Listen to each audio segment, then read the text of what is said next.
Hello friends, this is Harish Sharma. Poem की series में आज हम पढ़ने वाले हैं गीतांजलि।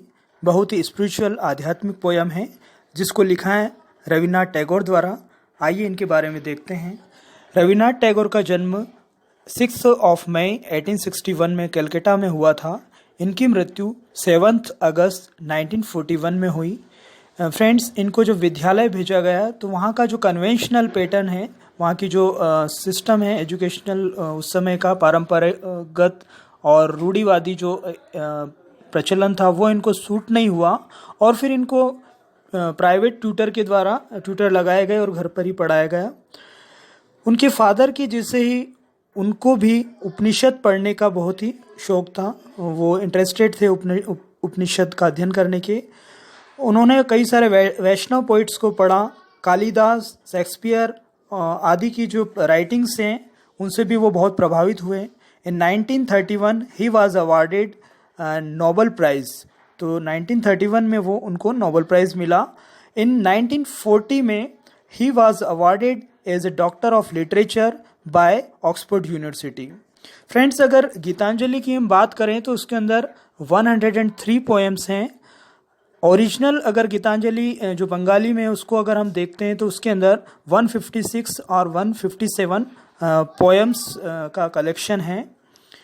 फ्रेंड्स, आप जानते हैं आप जानते हैं रविन्द्रनाथ टैगोर ने ही हमारा जो इंडियन नेशनल एंथम है उसको लिखा है। 24 जनवरी 1950 में उसको एज ए नेशनल एंथम माना गया था। फ्रेंड्स, इनकी जो पोएम है इसको पढ़ते हैं। Let's read the poem one by one.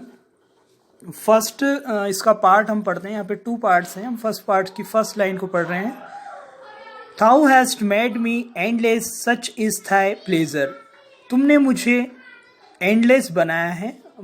ऐसा एंडलेस का मतलब जो कभी ख़त्म नहीं होता, कभी समाप्त नहीं होने वाला। सच इज़ थाई प्लेजर, और ये ही तुम्हारा प्लेजर है, तुम्हारी खुशी है। This frail vessel thou emptiest again and again and fillest it ever with fresh life। This frail vessel, frail मतलब होता है जो कमज़ोर है, बहुत ज़्यादा मजबूत नहीं है। तो फ्रेल वेसल यानी बर्तन। तो वो जो कमज़ोर, वो जो वीक बर्तन है उसको तुम बार बार खाली करते हो। एम्प्टीएस्ट अगेन एंड अगेन, बार बार खाली करते हो और फिर उसको तुम हमेशा फ्रेश लाइफ, ताज़ा जीवन से भर देते हो। This little flute of a reed thou hast carried over hills and dales. तो ये जो छोटी फ्लूट, छोटी जो बांसुरी हैं जो रीड से बनी हुई है। रीड का मतलब होता है फ्रेंड्स एक पौधा है जो पानी में लगता है, पानी किनारे पे लगता है। एक लॉन्ग प्लांट है, ये टॉल प्लांट है और इसका यूज़ म्यूज़िकल इंस्ट्रूमेंट के अंदर होता है। तो उससे बनी हुई ये फ्लूट है, बांसुरी है, जिसको तुम कैरी करते हो, ले जाते हो पहाड़ियों में और डेल्स में, घाटियों में। And hast breath through it melodious eternally new, और इसके अंदर तुम नया शाश्वत जो गीत हैं वो गाते हो। हर बार इसके अंदर नया शाश्वत गीत तुम गाते हो। Next line. At the immortal touch of thy hands, my little heart loses its limits in joy and gives birth to utterance ineffable। तो यहाँ पे वो बता रहे हैं कि तुम्हारे जो हाथों का जो टच है, तुम्हारे अमरता के इमॉर्टल अमृत के जो हाथ हैं, जो कभी नहीं मिटने वाले, जो अमृत के जो हाथ हैं, उनके द्वारा जो मेरे हृदय को स्पर्श किया जाता है उससे मैं बहुत ही ज़्यादा आनंद से भर जाता हूँ और जो मेरी लिमिट्स हैं वो भी समाप्त हो जाती हैं।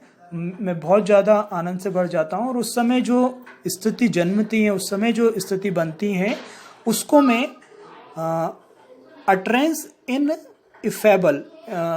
इनइफेबल यानी जो शब्दों में जिसको बयान नहीं किया जा सकता, ऐसी स्थिति में मैं आ जाता हूँ। Next line. Thy infinite gifts come to me only on this very small hands of mine. तो तुम्हारे जो निरंतर अनंत जो गिफ्ट हैं, उपहार हैं, वो मेरे पास आते हैं, हमेशा आते हैं, और मैं उसको मेरे जो छोटे छोटे हाथ हैं उससे लेता हूँ। तो यहाँ पे फ्रेंड्स बताया गया है कि जो उसकी जो अनंत गिफ्ट है, ईश्वर जो हमको गिफ्ट देता है, उपहार देता है, वो बहुत ज़्यादा है, लेकिन हम उसको अपने छोटे छोटे हाथों से ले रहे हैं। वो बहुत ज़्यादा दे रहा है और हम छोटे हाथों से उसको ले रहे हैं। नेक्स्ट लाइन है, ages pass and still thou pourest and still there is room to fill. तो यहाँ पे बताया गया है कि सदियां बीत गई हैं, तुम अभी भी उपहार दे रहे हो, and still there is room to feel, और अभी भी जो है जगह है, रूम में अभी भी जगह है, मेरा जो बर्तन है, मेरा जो पात्र है अभी भी खाली है, उसमें अभी भी जगह बाकी है। नेक्स्ट जो पार्ट है उसकी फर्स्ट लाइन देखते हैं। इन one salutation to thee my god, let all my senses spread out and touch this world at thy feet. तो यहाँ पे बताया गया है कि एक बार सैल्यूटेशन में, एक बार अभिवादन में, हे मेरे भगवान, हे मेरे ईश्वर, लेट माई ऑल सेंसेस, मेरी जो सभी सेंसेस हैं, सारी जो इंद्रियां हैं, उसको स्प्रेड हो जाने दो, फैल जाने दो, और तुम्हारे जो पैरों को छू लेने दो, तुम्हारे पैरों को टच कर लेने दो। Next line, like A rain cloud of July hung law with its burden of unsaid showers. तो यहाँ पे जैसे बादल होते हैं, जुलाई के जो बादल होते हैं जुलाई महीने में, वो पानी से भरे हुए होते हैं, वो जो वजन है वो जब बौछारों में, फवारों के माध्यम से, वो शावर के माध्यम से जब बरस जाते हैं तो बिल्कुल जिस तरह से हल्के हो जाते हैं।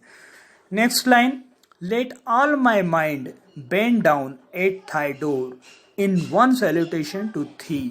तो यहाँ पे वो बता रहे हैं कि मेरे जो माइंड को, मेरा जो पूरा माइंड है, ऑल माई माइंड में से यहाँ पे मेरे जो विचार है, मेरी बुद्धि, मेरा जो ज्ञान है, उसको झुक जाने दो तुम्हारे दरवाजे पे, उसे झुक जाने दो। इन वन सैल्यूटेशन टू थी, एक मेरे अभिवादन में, मेरे प्रणाम में। Next line, let all my songs gather together their diverse strengths into a single current and flow to a sea of silence in one salutation to थी।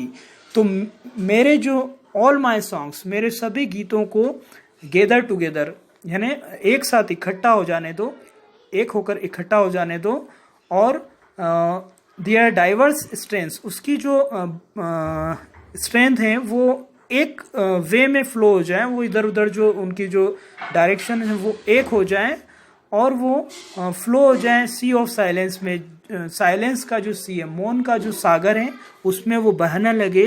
इन वन सैल्यूटेशन टू थी, एक मेरे एक प्रणाम में, मेरे एक अभिवादन में, मैं जब तुमको एक प्रणाम करूं उसमें।